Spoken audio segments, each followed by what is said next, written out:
Hello, everybody. I think y'all can see us. Oh, my lordy. We got some glitchery going on right now, boys and girls.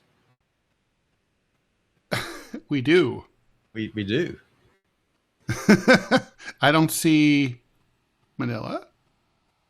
I don't see you. I think what's going on, I think that we are all. Okay, so there I am. I think that what it is this. So I think that we're all logged in as TMI instead of being invited in as our Oh, our normal Rumble channels. So there's Manila. Let me see if I can fix her. I wonder if we have multiple feeds. Uh, I don't know. I'm going to go look. I don't see multiple feeds. All right, good. I don't see any feed. Oh, I see. Yeah, no, we're on Rumble and YouTube. No, that's a blessing. Yeah, no, for sure. Now I just got to figure out how to get Manila on. Oh yeah, her. Hilarious. Yeah, so what we need to do after this show is that we need to do a little dry run so we can Clearly. so we show her how to use this. Where do you think Manila is? I don't know. She's like, how do I get on screen? There she is. Okay. Oh, you're muted. Manila, you are muted, just the way we like all our women.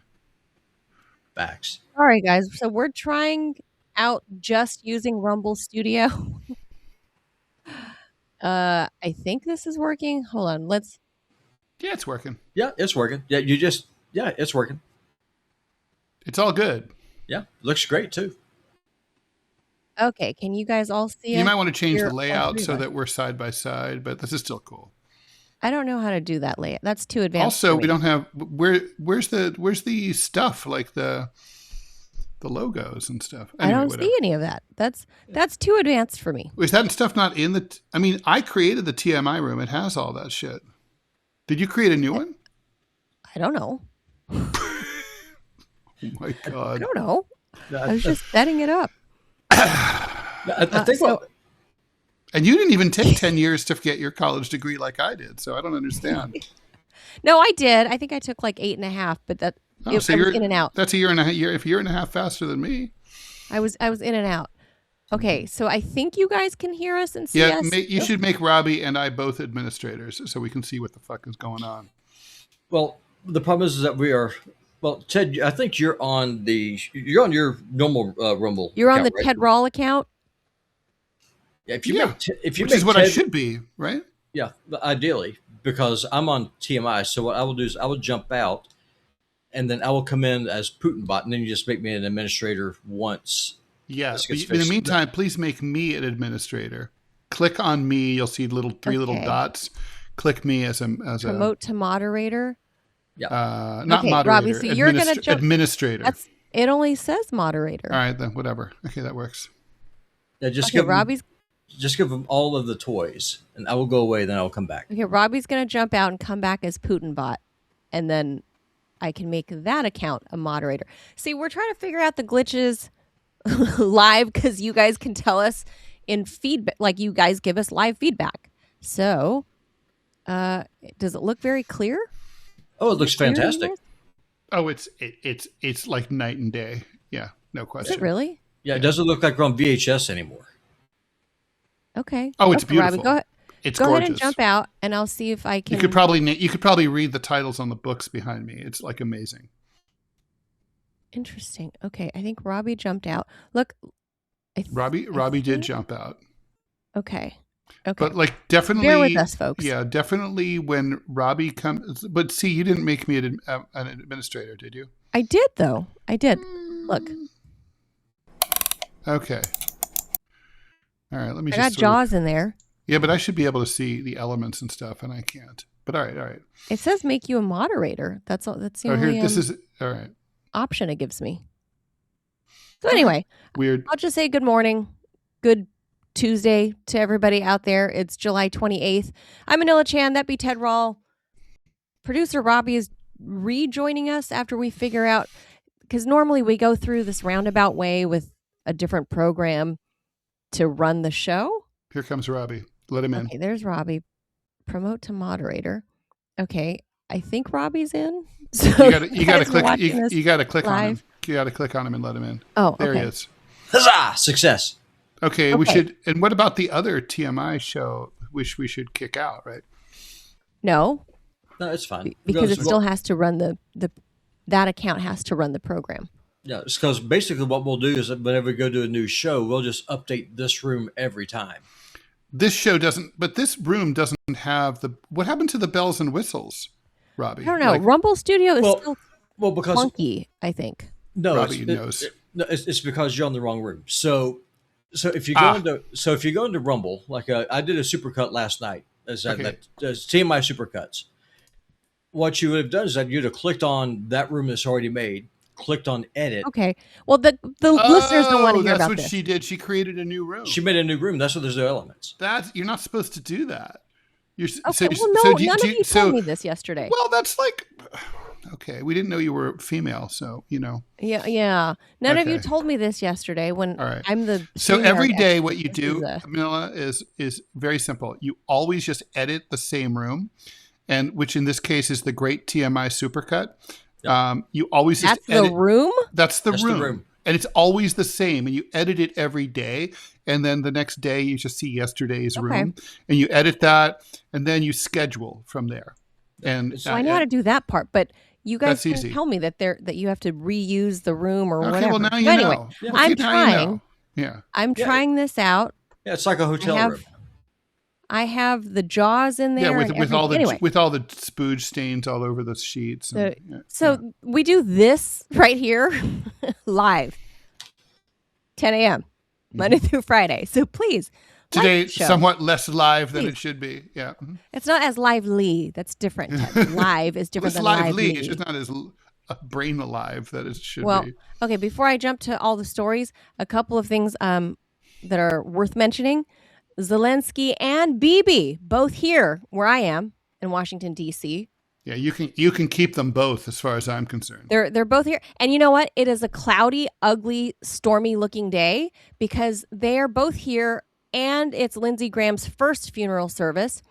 He will have tomorrow on Wednesday Wait, is he going to be his brought back to life private and then one. killed again? What's the I story? don't know. They're having the first funeral service here today with all the dignitaries and whoever else, whatever Warhawks are going to be at the National Cathedral or whatever. And then they're going to have his family services tomorrow in South Carolina. But Bibi and Zelensky will both take their time to meet with President Trump later after today's services. And Ted, we always talk about real estate on We this do. show, right? We do. Guess who just moved into her luxury brand new mansion yesterday? Who? Former Vice President Kamala Harris has reportedly moved into her new mansion in the exclusive Malibu seaside community of Point Dume. D-U-M-E, Doom. She's in Malibu? Malibu. I guess this is one of the ones that didn't burn down. Or maybe Is she going to be surfing? maybe she got a killer deal because all the other properties around are burnt down. I don't know. Yeah. And What didn't burn down is going to be washed away in the next tsunami. Yes, or the cliff is going to fall down or whatever. Yeah. So census records show that over 80% of Point Dume residents are white, with black Doomers making up less than 3% of the population. Well, on a national level, Manila, roughly 14% are black. Kamala's move does not change the racial demographics of Malibu. Yeah, she's Well, Asian. on top of She's well, not half black Asian. at all. She's She's as black as I am. that. She's as black as Clovis. I mean, she ran on being black. well, she never ever talked 'cause about being politicians Asian. never lie. She also ran on being She- human. Well, she never ever acknowledged being half Indian ever during She her ran on being 100 joyful. days of Remember? campaigning. Yeah, that's true. She did bring the joy to death row by adding Bringing more the people joy. to it. And shitting on black men for not supporting She her. look. Some people believe in the death penalty. She's such a fervent believer in the death penalty that she'll even send you if you're innocent. Yeah. You And, got to keep the death industrial complex going. Got it. Yeah, Manila, you have So- a question from Daddy of Triplets. He wants to know, can you give your thoughts about Arizona State University offering a content creation degree? Oh God, really? Yeah. A whole degree on that? You want to get yourself in debt to? No, I'm going to say that's a whole bunch of bullshit. I don't know if it qualifies, if it's under the Walter Cronkite School of Journalism. By the If way, it is, why can't shame. we be in put us in duo mode? Here we go. Wait, we need Yeah, but then Robbie can't be there. Why can't we be all three in side by side? Robbie and I are like mini me, and like you're I don't like know how to do you that. get to be big girl there in your like school. I don't know how to do it. Well, yeah, but I'm only this, one woman and there's two men, so there you go. In this room, the again, we're problem disadvantaged. The issue is that with this room, we don't have the ability to go in and change to adjust the layout. Oh, I see. Okay, well, I'll learn that.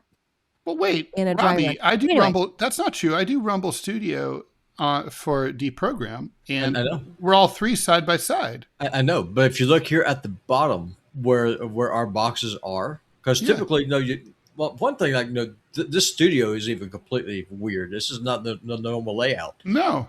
And there at the bottom where you have child, cheers to you. Where you have the boxes, they're just they're not even there. Okay, so anyway, those are the two stories that I just want, or two. This is BB's 8th trip to DC. I was right, number 8. Yeah, it is actually a lucky number in the Asian culture, by the way. I will fix this after the show. Yeah, but you will. You and I both. I will need y'all to both log in with your personal accounts in the TMI Supercut room, so that way I can fix this. Yeah, immediately after this show. Right. Okay, so are you free to do that, Manila? Yeah, immediately. Yeah. Okay, we'll figure this out after the show, but for now, at least I got the Jaws in here. Oh, Robbie, do we have to do an ad before we jump to stories? Let me see if I can. I don't know. How do I check this? I don't think there's going to be an ad. I'm trying to learn the Rumble room, guys. So this room. Well, this is not the room to learn because this room's all fucked up. Yeah, this is. This is like Spock with a beard. It's an alternate universe. Yeah, you're not going to be back in here. This room will die campaigns. Do not learn this room. Okay, this room is like an alternate universe where the Libertarian Party is the dominant party or something. Yeah. This room will die like a Palestinian child. It will just die. Right. It will die. Oh my God. It will die like America, like the hopes of a recently college graduated Gen Zer.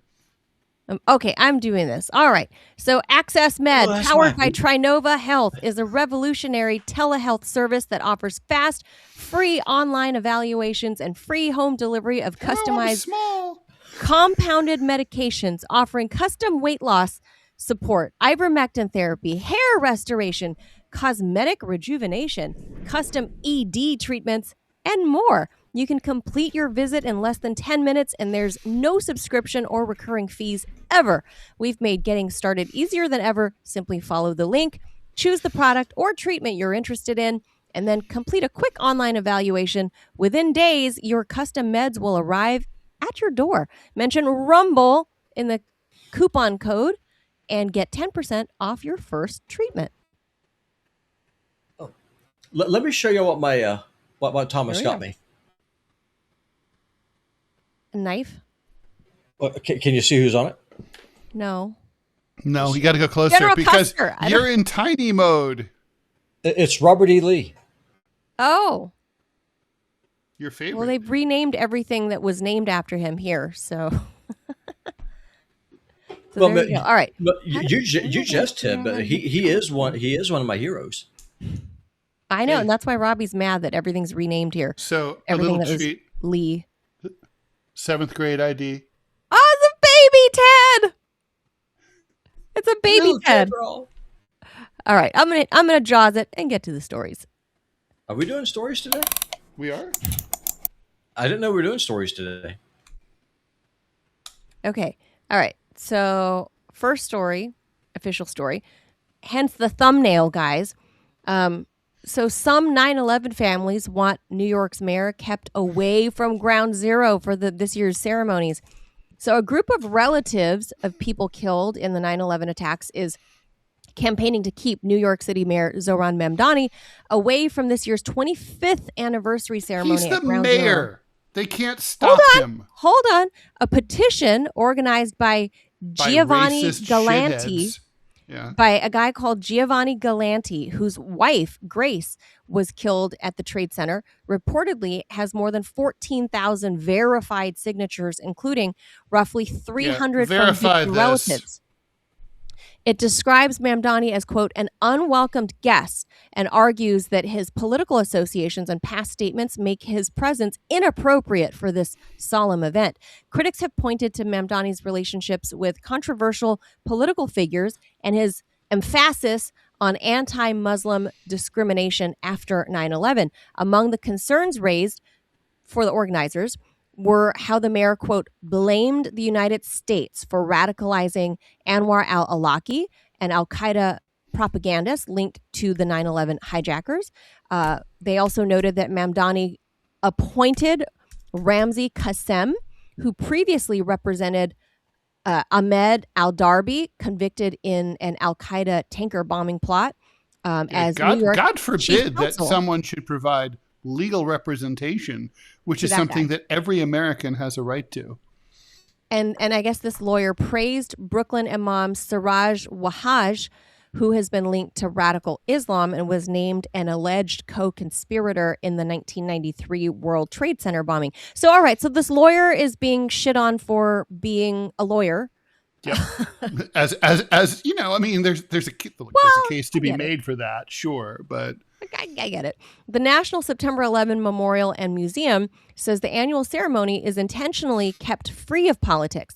Elected officials traditionally attend, but they do not give political speeches. The focus remains on reading the victims' names. Mamdani has already participated in official 9/11 memorial events as mayor. During a May visit with the city agency leaders, he praised first responders and called for New Yorkers to return to the unity demonstrated after the attacks. That leaves organizers with an impossible assignment: preserve a non-political ceremony while deciding whether an elected mayor has become too political to attend it. 25 years later, Ground Zero, by the way, Mamdani was 6 years old when that happened. Ground Zero remains sacred ground.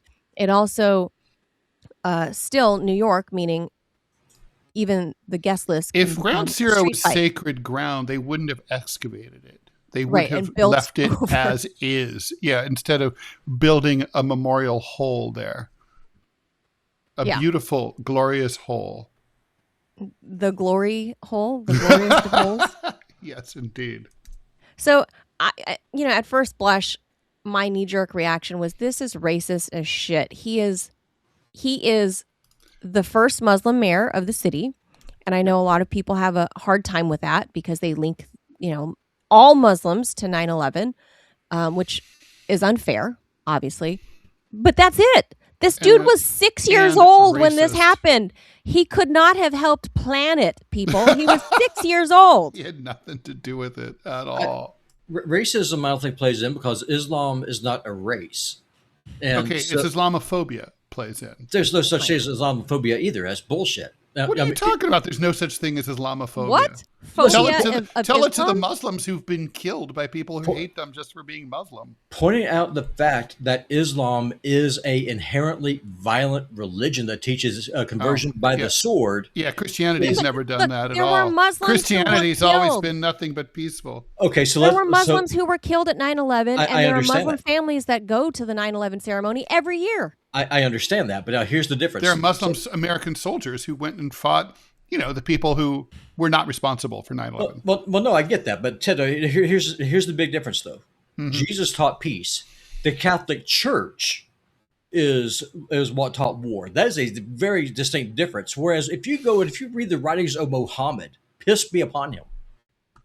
He was a genocidal slaver. He was a warlord. He was a warmonger of the highest. He would have fit in beautifully into the present administration. If that's the point that I'm trying to make. So to say that Islam is a peaceful religion is laughable on its face when Emperor Alexius himself said Islam has always been propagated by the sword. The point is that Mamdani is not.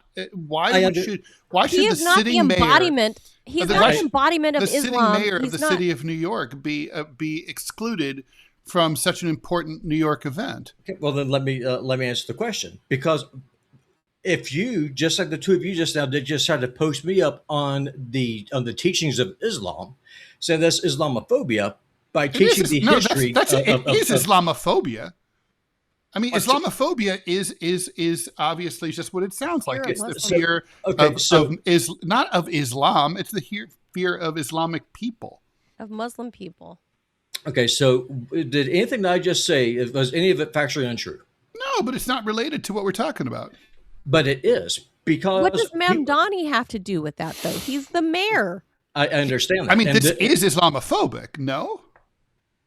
It depends on how much you're trying to say. I mean, how I would go out and I would handle this is say, listen, I am a practicing Muslim. I was elected by the people of the city. I am going to attend. If you don't like it, that's a you problem, not a me problem. Okay, let me pose this to you. What if he were a Jewish mayor, and he has the same background? He appointed the same people to his administration. What if he was a white Jewish kid from Brooklyn, and he did all the other same things? He appointed so-and-so, this particular lawyer, to chief counsel at New York, and he did all this other stuff. Do you think they would welcome him if he were, I don't know, Mamdeinstein? Was it Jews that flew those planes into the World Trade Center, or was it Muslims? Remind me. So again, what's the issue here? That's my point. Other than him being Muslim, why? It's literally guilt by association by definition. It's literally like Muslims. Literally, it's like all the racist shit I've been seeing on social media by people like Laura Loomer after 9/11, and by Muslims. Then how could New Yorkers have elected Mamdani? It's like, okay, so what is the presumption of that statement and that question is that all Muslims are guilty by association for the 9/11 attacks. And that had better not be true, because as a white male, I don't want to be guilty by association for everything that dumbass white dudes do all over the world. But you're already guilty with it. If you point out that the rest of the world does not have the right to immigrate to Europe, then you're immediately called a racist or a xenophobe. If you point out the fact about colonialism doubled the life expectancy of people in Africa, you're going to be called a racist and a white supremacist. You're not addressing my point head on, which is to say that you are not responsible for people in your class. If some dumbass from Montana who used to be from Florida does something stupid, that doesn't mean everybody who used to be from Florida and now lives in Montana, including you, is to be blamed for that. And similarly, I mean, what does Mamdani have to do with 9/11? Nothing, except that he's a co-religionist of the perpetrators of the 9/11 attacks. And so fucking what? Yeah, no, I get it. Right, I have Mongolian ancestry. Should I be fucking blamed for Genghis Khan and all of his conquests? And if so, you should get where's the credit? You should also control a mighty empire stretching from Samarkand all the way to Austria. I guess it would just depend on your take, right? Because white people were consistently blamed for slavery, despite being involved in the slave trade for 300 years. Yeah, and I call bullshit on that too. Yeah, I think that's not fair. So why condemn Mamdani, who is the elected mayor of the city? Why not allow him to go? Why would these families take offense of him being there? He's the freaking mayor. I understand. And no, listen, at the end of the day, though, if this is a private ceremony, if you don't have an invitation, he should honor the request of the families and not go. It's not a private ceremony. Is it sponsored by the city? If it is, then he should go. I mean, he's the mayor. Yeah, I mean, he's the mayor. I think the city obviously gives permits and does whatever the city does, and then I think the 9/11 Families Association or whatever. There's like an association, or foundation or whatever they have. They put together the thing every year and they fly some people in and whatever. And so it's like a co-mix of the city and their association. Oh, thanks to PW Walker for the donation. Walker says, because people need something to be outraged over, because outrage gives their lives meaning. True. Oh, yeah. But the thing is, I mean, Yeah, and it's also just racism, right? So there's that. Yeah, it's good old fashioned racism. And again, let me just say, Mamdani was 6 years old at the time of 9/11. I highly doubt, I'm not sure. Well, he could have been highly doubt he could have been a member. He was a part of it. I think he might have been a member of Al Qaeda. Well, here's the thing. I mean, we clearly have a problem. We clearly don't have a problem with Al Qaeda. I mean, we installed an Al Qaeda head chopper to run Syria, so I mean, that's not even the issue. And I don't understand why y'all keep saying racism. For one thing, New York elected a foreigner from India who practices Islam. South Africa, I think. Or no, Kenya. No. Yeah, from Uganda. Uganda. So you can't say that this is a reaction to racism because they elected this buffoon. But we're saying these people. The people of New York demonstrated non-racism by electing him. But these mookie 9/11 asshole families, they're the specific ones here. Well, they're probably pissed off about the idea. I mean, just like, for example. By the way, he's also speaking. He purports to speak for all 9/11 families. I'll give you this. If you can get like 95% of all 9/11 survivors to agree with him that like Mamdani shouldn't be there, then I'd be like, maybe Mamdani survivor families. Yeah, I don't think you're going to get that. I don't think so. I mean, I don't think it's like, these are like, there's a huge political, split between the 9/11 families. A bunch of them are right wingers and a bunch of them are not. And Manchild, thank you for the donation. I'm with you. Next story. Ted and I are 2-1 against Robbie here. Yes. It's really 1.5 to 1/2 because of the size of the screen. Oh, it's more than that. I mean, I have definitely pissed off the chat the screen with the unpopular opinion here. So, but that's why I'm here, I guess. Yeah, look, the 9/11 families, like, that is shitty of them. Mamdani had nothing to do with it, and it's just like, bottom line. If he had pale skin and he was any other religion, they wouldn't have a difficult time allowing the mayor to attend and make some, like, nice comments and be done with it. That's it.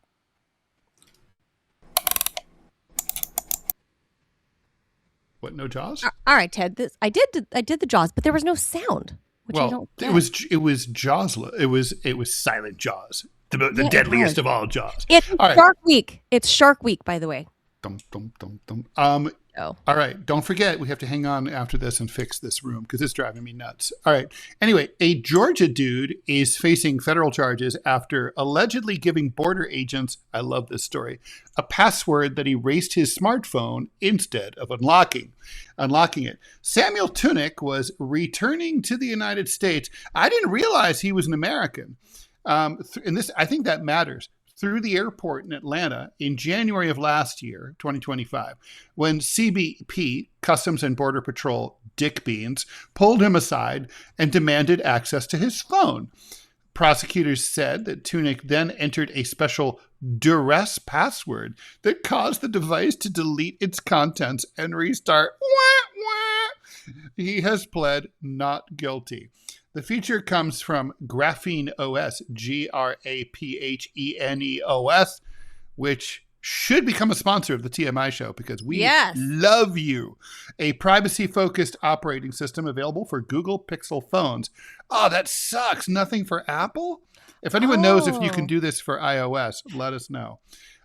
Users can create an alternate PIN that wipes the device when entered, essentially a digital self-destruct button. So you can be like Captain Kirk and fuck you, Klingons, I'm blowing this up, minus the smoke and dramatic countdown.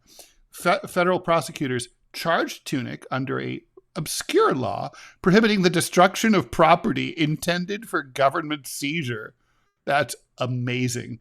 By the way, it's not really government, whatever. Right. A conviction can carry up to 5 years in prison. Bring it, bitches. But Tunick's attorneys argue that the government's search was unconstitutional from the beginning. They say agents detained him without allowing him access to an attorney and used supposed concerns about illegal imagery as a pretext to investigate his alleged connections to activists who opposed Atlanta's controversial Cop City police training complex. So in other words, he was targeted because he was a lefty. He's an activist. The case appears to be the first U.S. prosecution involving a phone's duress swipe feature, and it could force courts to confront an uncomfortable question. Does protecting your private data become a federal crime the moment an officer wants it? At America's border, constitutional protections have always been thinner, within 100 miles of the border, right? Now, I think it's 100. But prosecutors, but that's, over half, that's where over half of Americans live, within 100 miles of an international border. But prosecutors are testing whether your right to digital privacy disappears entirely when your phone lands in government hands.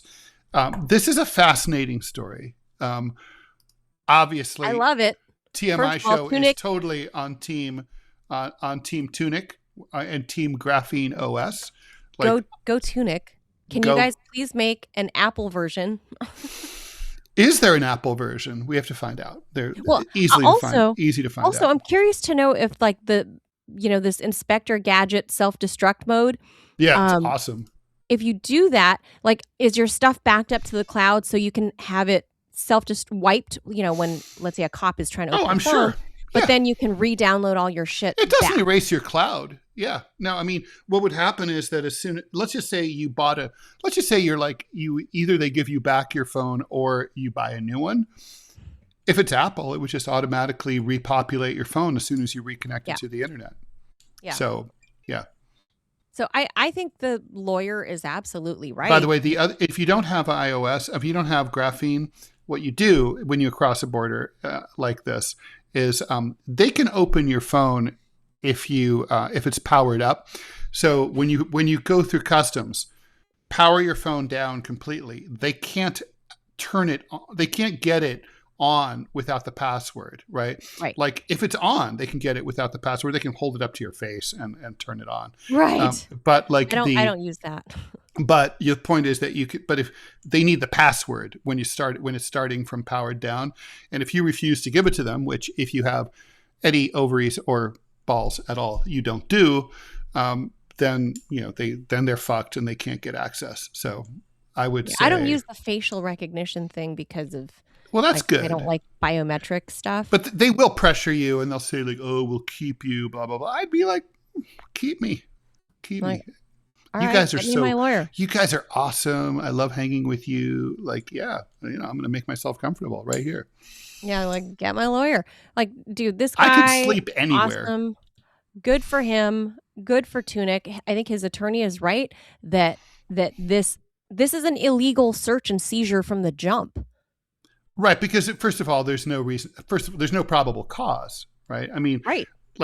And by the way, the fact is, I mean, the protections for a foreign national seeking to enter the United States, which is a privilege, are very low. But this is a U.S. citizen coming home, right? Now, they do have the right to try to search your devices, but you have the right not to let them. You absolutely have the right. This is just a refusal, is all it is. It's literally, if the same guy had done what I just advised and had the phone powered down and refused to turn over the password, they couldn't have touched him. So what this is about the specific technology. It pissed them off because he was totally like, right. Right. He did the Bart Simpson. Nelson. Or no, Nelson. Sorry, Nelson. Yeah. The Nelson. And that pissed him off. And Ted, because they're mooky little fuckers. Anytime you one up law enforcement, they really hate that. We are very angry. We will get you. Really hate that. They really, really hate that. But, I would like to see this, it's illegal search and seizure from the jump, and it's against his constitutional rights. I think this is, going to be fairly easy. I don't know what court this is going to go to. It's a federal prosecutors, I guess, because he was with CB, customs, I guess, right, when you're coming through the airport. So federal. So this could end up in a federal court, or it will end up in a federal court. Oh, it will. Which one though is what matters. If it ends up here where I am in Northern Virginia, I would imagine it's going to be, whatever the district is for Georgia, right? I guess. I mean, this happened in Atlanta. Oh, did it? Well, it's a Georgia man. Oh, through Atlanta's airport. Okay, so it is. Yeah, it'll be. I was going to say if he's like coming through here or something, and he ends up in Northern Virginia, the court. Oh, so yeah, it'll be the northern. There's a court in Atlanta. There's the Northern District of Georgia. Oh, okay. So federal court. I don't know what they sound like there, but if it were here in Alexandria, Virginia, this court is notorious for siding with. It's pretty much a rubber stamp that you're guilty. Whatever the feds bring, it's done. If you come to Northern Virginia federal court, you're done. You're donezo, man. So that's true, but no worries. That's not going to be the issue here. Maybe. I hope not. All right. It just won't. It won't. It can't. I hope it. They just don't change jurisdictions like that. Illegal from the jump. Go Team Tunic. Yeah. Like Cop City. I haven't thought about that in a while. I wonder how that's coming along because they are building it. And it means that he's on a fucking list, right? Oh, yeah. All of us lefties.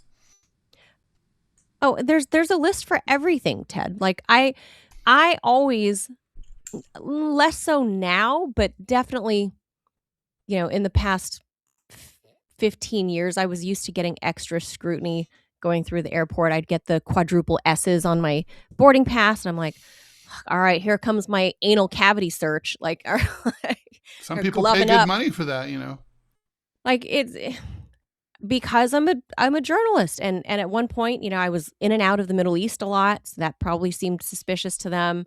And then I worked for RT for a decade. That was suspicious to them, obviously, and they go through just everything. So there's always a list. There's always a list. Like you literally, if you're any sort of antagonist to whoever the ruling party is, which as a journalist, you should be an antagonist to any and all power. So I was always harassed at the airports, but less so these days, thankfully. But I also aren't flying very much. But yeah, there's a list for everybody. There's a list for everything. So if you're a lefty, you're a righty, it just depends on who's in power, Ted. Yep. That's it. And by the way, the audience says they can hear the Jaws sound. We can't. Oh. Which is weird. All right, well, that's all that matters, really. I don't need to hear it. I know what it sounds like. I hear the Jaws. You can hear it? Yeah, I hear it. Oh, okay. Okay, well, that's good. Okay, back to my motherland of Los Angeles. The homeless population is rising again, and the housing pipeline is clogged. Yay! The numbers are going up. After 2 years of modest progress, homelessness is rising again in Los Angeles. The homelessness shall rise again. Ted. Good. We need more homeless people. We gotta have them. Well, it should. Nothing says advanced industrial democracy like people sleeping outside. Yes. 2026 homeless count found approximately, this is, and when I say approximate, I mean, it's not even approximate. This is like the loosest number that they can get their hands around. 73,000 unhoused people across most of LA County. That's up 1.2% from last year. Within the city of LA itself, homelessness has increased by 3.4%. That's some 45,000 people. So just in the city proper, where I used to live, like I live downtown, that's like 60% of the Southern California's like homeless population. The most troubling number is on the streets. Unsheltered homelessness. I feel like that's... Isn't it? No, that's opposed to sheltered homelessness, like people couch surfing at their friend's house. Oh, okay. Unsheltered homelessness is the term. Jumped nearly 8% inside the city, meaning roughly 29,000 new people are now living in tents, vehicles, or other places not meant for habitation. Officials say the problem is not simply that more people are entering homelessness, it's that fewer people are getting out. Funding cuts forced LA to reduce enrollment in temporary rental subsidy programs that help people move from shelters into permanent apartments. Thankfully, my family member was one of those people some 3 years ago. And so I know about this, the programs that move you through, whatever programs into a shelter, into like group housing, and then permanent homes, or not semi-permanent apartments. That number of people housed through those subsidies fell from more than 10,000 in 2024 to about 6,600 last year. That created a bottleneck. When people cannot leave temporary shelters, beds do not open for those still sleeping outside. Moves from interim housing into permanent homes dropped 36%, while the number of people returning from temporary housing to the streets increased by 24%. Meanwhile, LA remains catastrophically expensive.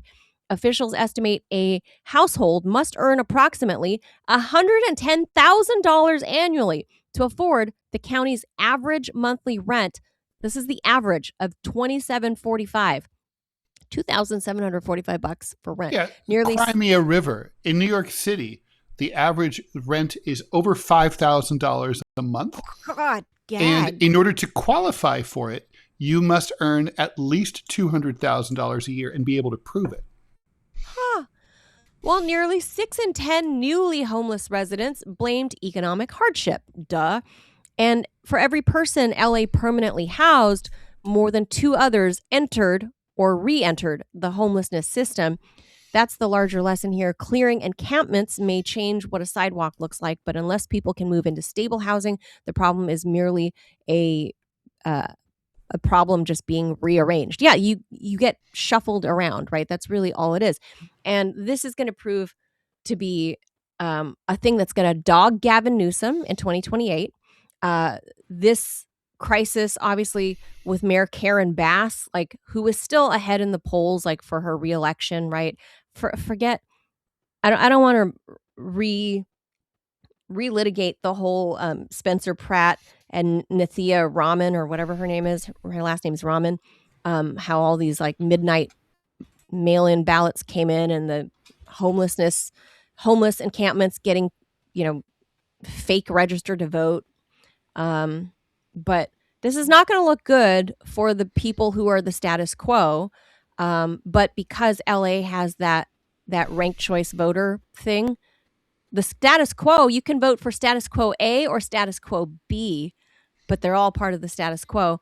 And then for Gavin Newsom, this is definitely going to dog him in 2028, because I assure you, he will be the nominee. Well, I've got some good news. I can't do anything about homelessness, but the TMI show, and I'll go away after this, we are number 9 on Rumble right now. Woo! We moved up. We're number 9. Number 9. We're number 9. Yeah, and we're I think number 9. I think the real reason that we're trending is because of the whole Islam thing, the whole Islam angle. So while you in the chat are blasting me for being a right-wing fascist, Christo-nationalist, whatever it is y'all going to do, Rumble is showing us some serious love right here. So y'all can love me against my populism, but this is a hill I will die on when it comes to religion. I want to get Muslims saved, get them converted to Christianity. Look, the authenticity is there, Robbie. Everybody knows you mean what you're saying. Oh, 100%. That's why they watch, and whether they hate what you're saying or not, one thing they cannot and no one will ever take from you is that you are authentic, and that is who you be. And people know that. So we are now number 5. We are number 5 right now on Rumble. Yeah. All right, let's keep talking. Let's keep the needle moving, babes. Let's do number it. Number 5. All right, thanks. Number Robbie. 5, boys awesome and girls. News. Woo! Right. You got to take a screenshot of that. We got to frame it. We're number 5. We're number 5. Whoop, whoop. All right. Jaws. Jaws it.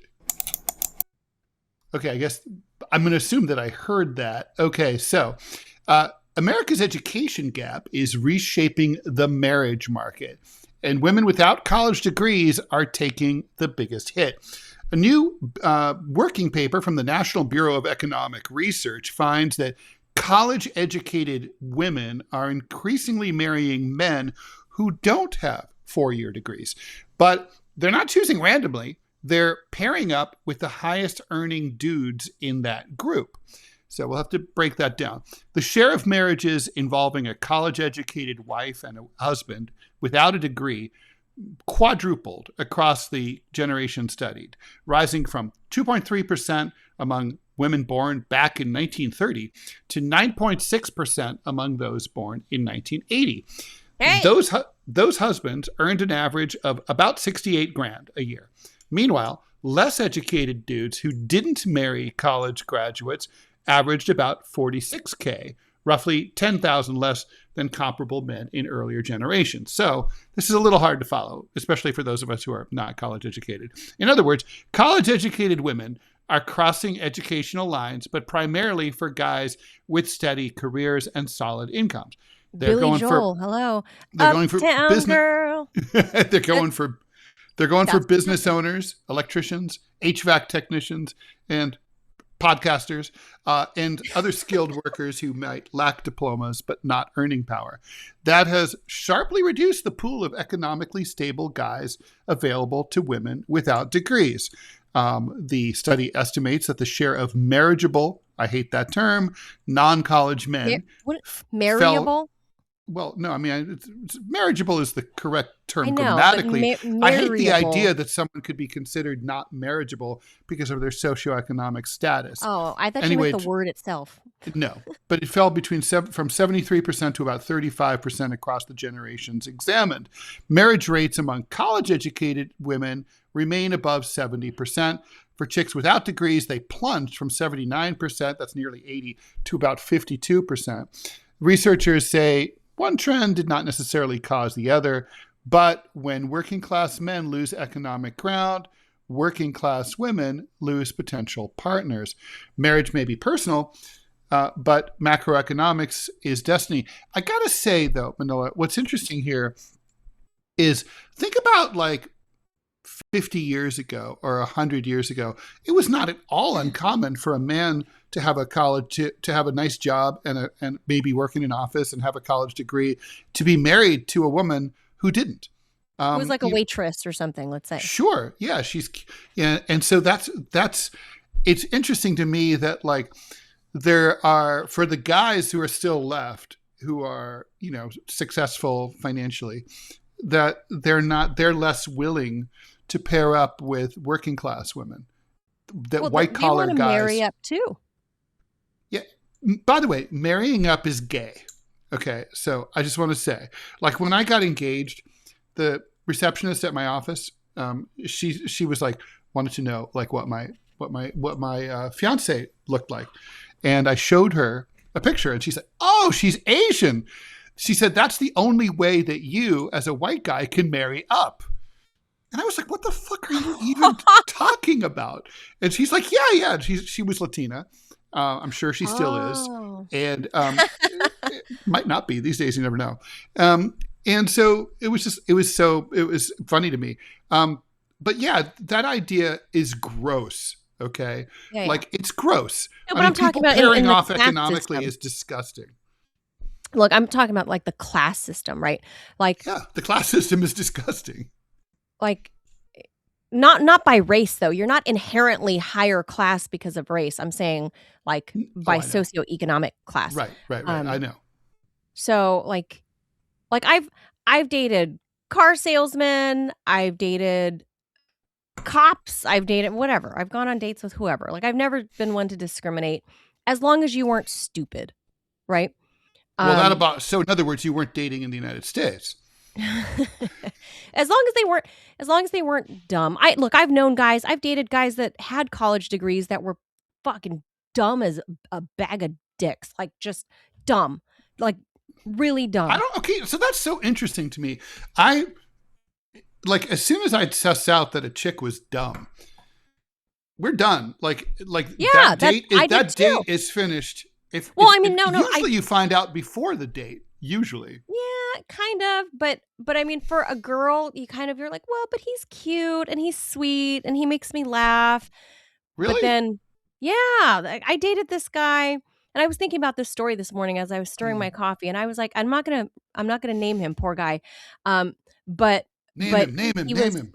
He was half Japanese, right? So he's Hapa, right? Good looking guy, tall, good looking, and I remember he chased me from California to DC. I moved out here, and he chased. Stalker.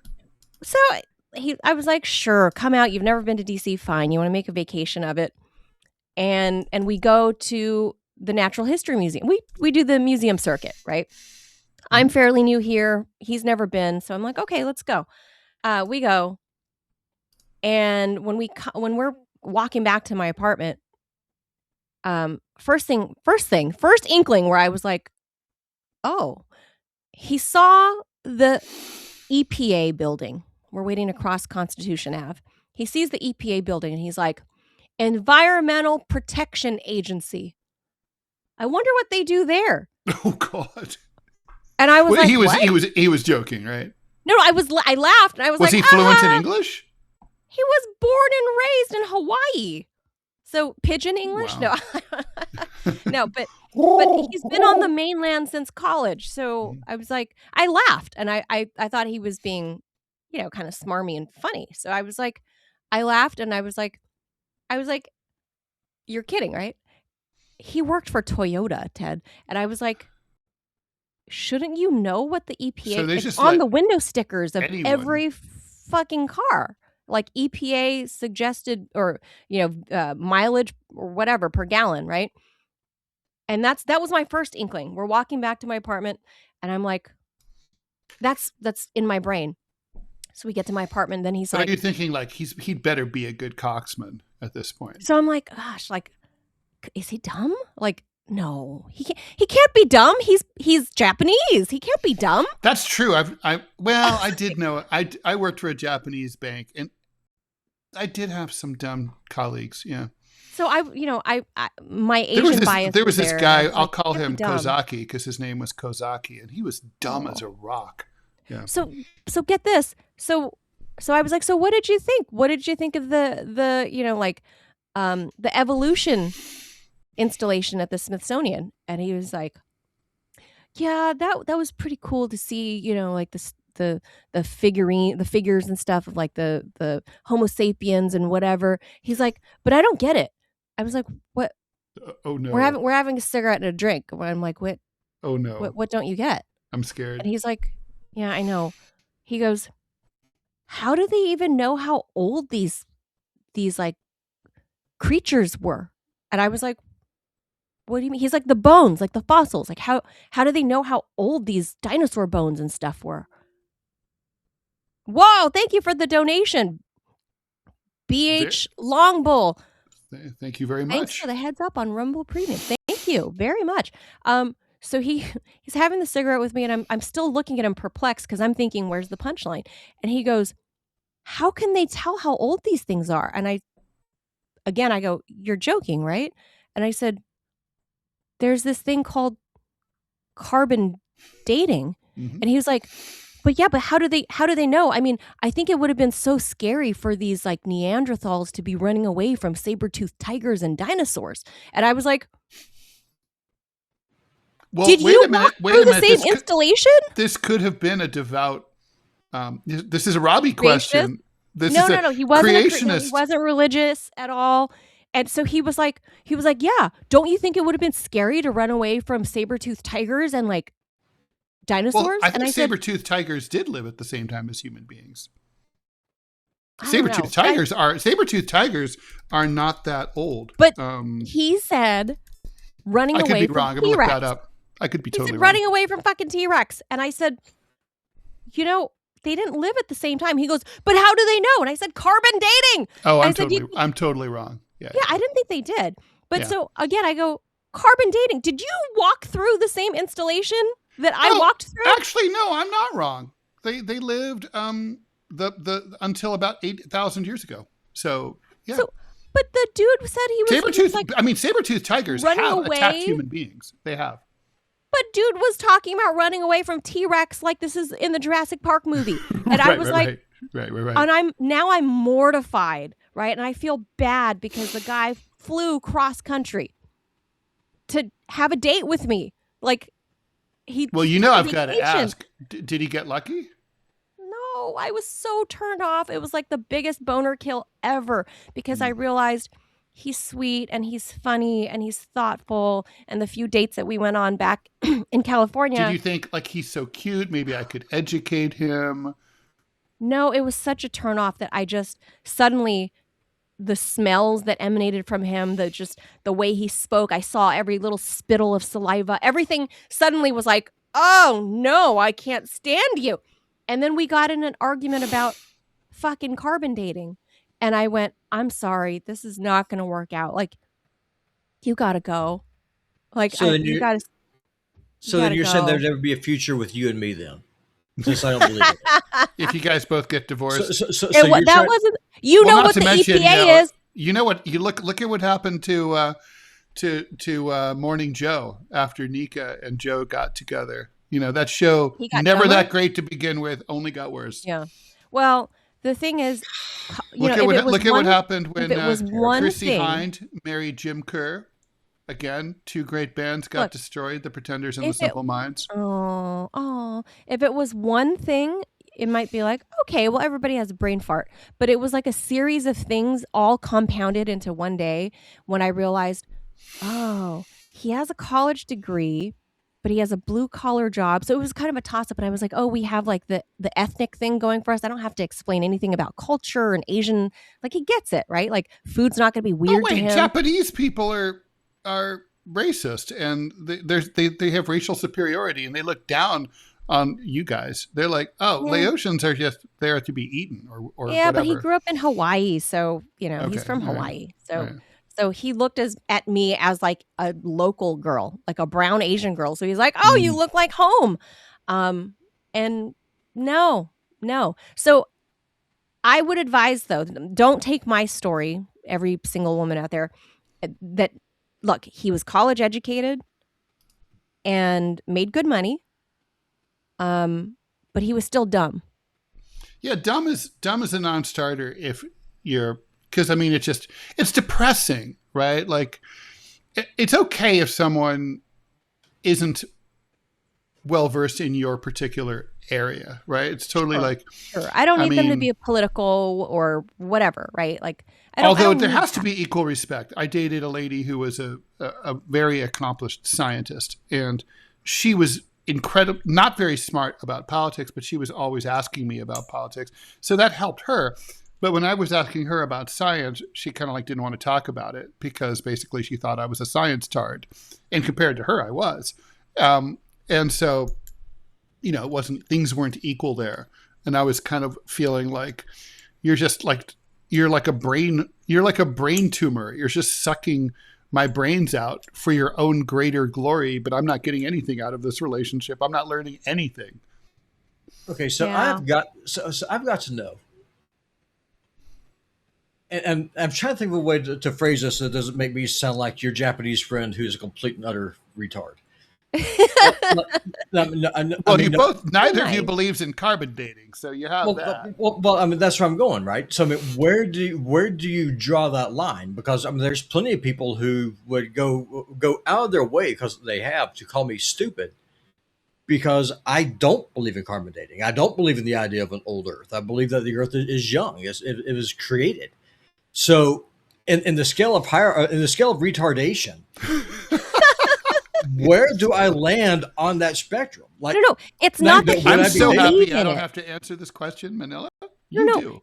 It's not that he had to believe in carbon dating. That's different. He didn't even understand where to begin with what carbon dating was. He didn't know what the EPA was. The theory of it, or even like that it existed. He didn't even understand, and he didn't believe in the young Earth, right? So he just didn't understand it. He had no wherewithal of, like, I guess he slept through this part of like science or history class or something in high school, or right. I don't know. But that's when I realized, I was like, oh my God, we walked through the same thing and we did not see the same installation. Like, I was like, did you read the plaques on the thing? Like, did you read English? That's what I'm saying. That's what why I was asking. Yeah. With college educated women, look, I've dated a Burger King worker. I've never discriminated because I've known very smart people to come from all walks of life, right? Like surprisingly, like hello, like Robbie, very smart dude, right? True. Some redneck from the Gulf side of Florida. Who'd have thunk? One of the most intelligent people I know. True, ditto. So I've never discriminated. But for what I find fascinating about this story is that the college, let's say she's a lawyer. Let's say, Manila, you're ducking Robbie's question though. Well, yeah, you are. What was the question? I answered it. No, you didn't. Robbie's question was, because Robbie doesn't believe in carbon dating, would you look down on him as someone like him I did as a answer potential dating partner? I answered because that. he believes the Earth is 6,000 odd years old. Believing in something is different than not even being aware of it. That's very different. Isn't that just? I'm going to be mean here. You can reject. So, do you think there's a? He's rejecting carbon dating. So, in other words, you would say it's okay to understand something and then deny it and reject it than it is to just be too stupid to understand it. Okay, I get that. Be completely unfucking aware. You're unaware of what the EPA Well, he never even is. heard of carbon dating. He didn't even know. It was like you were like, so there's a thing. You're like in your 30s and you'd never ever heard of carbon dating. Like, what's that? And I literally got so mean. Yeah, I literally dating carbon-based creatures.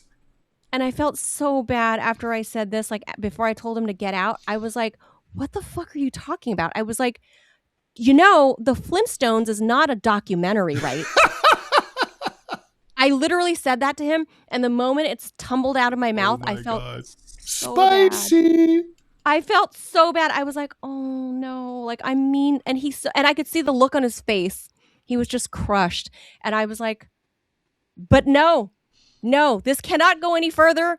No, I cannot procreate with you. I do not want to have sex with you. No."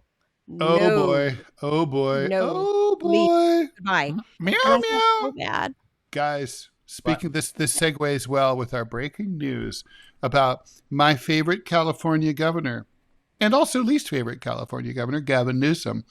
So, an aide who had an affair with Gavin Newsom more than 20 years ago when he was the mayor of San Francisco has written a detailed account of the relationship for Vanity Fair. The first person essay by the aide, Ruby Rippey, who was his appointments secretary at the time, and he was like, "Can you pencil him in my pencil?"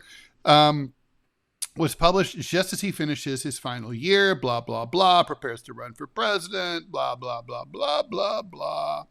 So he had an affair with Rippey. She was the wife of Alex Turk, a close friend who was then serving as his re-election campaign manager after previously working as his deputy chief of staff. But was he married to Kim Guilfoyle at that time? I don't know. No, Probably not. Turk had just told Newsom he was resigning after learning about the affair from his wife. In her essay, she doesn't use Newsom's name, but she describes him as the mayor of San Francisco and a man often described as Kennedy-esque. Obviously, it's him. She blames herself for betraying her husband and says that her life spiraled out of control because she was drinking a lot and she was coked up. She also appears to blame Newsom for holding so much power over her. I'm getting bored with this narrative, ladies, and for proceeding with the affair anyway. She writes that you can't Me Too everybody. That their relationship began in the summer of 2005, went on for a few months, off and on. I always go to him, his penthouse in Russian Hill, a private back room at a North Beach bar, the W in Los Angeles, she writes in her essay. We meet and we drink. There is sex, but it isn't the point. The point is proximity to power, to being chosen. So there's more and more details. So what is wrong with like a mechanic guy marrying the uptown girl like Billy Joel says? Nothing at all. I mean, women for centuries have done this, for millennia have done this. Well, no, it's usually gone the other way around. Historically, it's always been, most, I hate this term, but most men have married down class-wise It's not been the other way around. But nowadays, that's what I'm saying. Women are it has to be the other way around because men and boys have fallen off a cliff because you guys have killed women us. have historically married up, right? Like a waitress marries a lawyer, right? A flight attendant. Now you guys stewardess. But now the wrinkle is you're marrying down. But here's the question: what is class, right? So if a dude makes $500,000 a year. Like I know a dude who makes $500,000 a year. He's technically a working class guy, but what's his job? He repairs yachts and super yachts for people in the Hamptons. Okay. So, and he's one of the few people in the world who can do this, right? So he's making bank. He's a very smart guy, but he doesn't have a Harvard degree. If you marry him, are you marrying down because he's working class, or are you marrying up because he's rich? I mean, I don't know the answer to that. Yeah, or if you marry a poet who makes no money at all, but has a PhD and went to Iowa Writers Program, blah blah blah, has a bunch of books. Are you marrying up even though he's making $20,000? I know guys like that too. Yeah, I'm a realist, and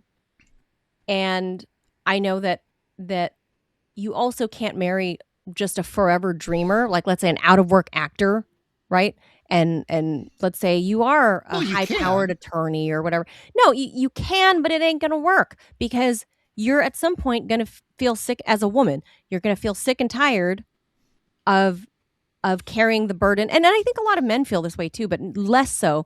More for the woman because of a millennia of training women to feel like they're the ones that should be taken care of. So even if you are the one, quote, wearing the pants and you're a girl, you're the one wearing the pants and your dude is like some dreamy poet. He's so cute and he's so like romantic, but he earns like, $10 a day, reading poetry outside of the 87th Street metro subway exit, then like you're probably going to get sick of that. Like it just, Well, you might not. You might be like, I knew a girl, she went to Harvard. She has a great job. She's a top executive at a major NGO. She's making money. She married a dreamy, pot-smoking, very good-looking, very sweet man.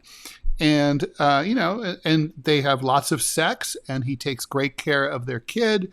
He's a stay-at-home dad. He just smokes weed and plays video games. Not the rule. And that's it. That's the exception. That's the exception. He's a weed-smoking kept man. I know people like that, too. And the very rare times you ever meet people like that, those are the exceptions, not the rule. Generally speaking, money is the number one reason people get divorced. So while I support women to not pigeonhole anyone based on what they speak like, what they do for a living, whatever. I've always been very open-minded about who I dated, went on, and when I say dated, I don't mean like necessarily as my boyfriend, but I mean going on dates. I've never been closed-minded about that. Any race, any color, there's some disabilities in there. I've never that's never bothered me. But gotta go. For us girls, we have to troubleshoot Rumble Studio. We have to troubleshoot. But this is what we're doing. And Ted, why they're marrying not cartoonists? Hey, you know why? Because we're Poe. Because fucking AI is stealing all the white collar jobs. So she is going to want to marry the HVAC repairman. She is going to want to, that guy will always have a job. So the younger generation, they know that. The cartoonist might be a coxman. Did y'all see? Doesn't matter. That don't pay the bills, Ted. The peen don't pay the bills. Did y'all see Elon's interview that he did? I think it was last week, talking about he's predicting within 10 to 15 years there'll be no need to work at all. That's AI and robotics. Well, no need to work. I mean, sure, but they're just not going to give you any money because we live under this horrible system. That's an important. Seriously, Robbie, put a pin in that. I want to talk about it like tomorrow. Yep. I'm with Matina. Matina says, I expect a man to lead in the relationship. My sister, though, is the boss in her family. She married for money and now he's laid off. That happens too. That can happen. Marrying for money is a mistake because money may or may not last. Yep. And you know what? Good looks fade. Stupid is forever. Yeah, but coxmanship is forever too. You can't pay the bills with the peen, Ted. I don't care how well you lay pipe. If you ain't out in the street or at a construction site doing it, I don't want to hear about it. The end. All right. So hit the thing, and then we'll stay on. We'll stay on. How we. I'm You just end this. So the big red button that says end stream. End stream, and then does that kick us all out? No, we'll all be here. But if I hit end stream, does that play the outro video, or do I have to? No, it just ends. So here's how this is going to work. It's an abrupt end. Yeah, because we don't have the stuff in this room. No, I have it. So what we're going to do, we're going to end the stream. I'm going to log into to the TMI channel. Manila, you log guys into. Cannot watch. Manila, you log into your personal account. Ted, be in your personal account. I will send you both an invite. I will make you both admins, and I will fix this clusterfuck.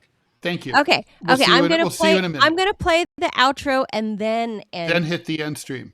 Yes. And it's hitting the end stream. Manila is a 2-part process. You hit the button, and then it's going to be like, "Are you really sure?" And you have to hit that. Are you sure you want to end? Yeah. No, I want to keep talking forever on Rumble the whole fucking day. Well, you can Happy pay for Tuesday, guys. Bye. See you tomorrow. Bye.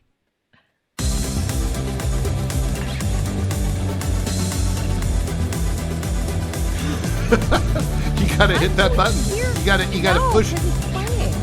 It's not playing. It's playing. Yeah, it's playing. Oh, we don't even see it. I see it.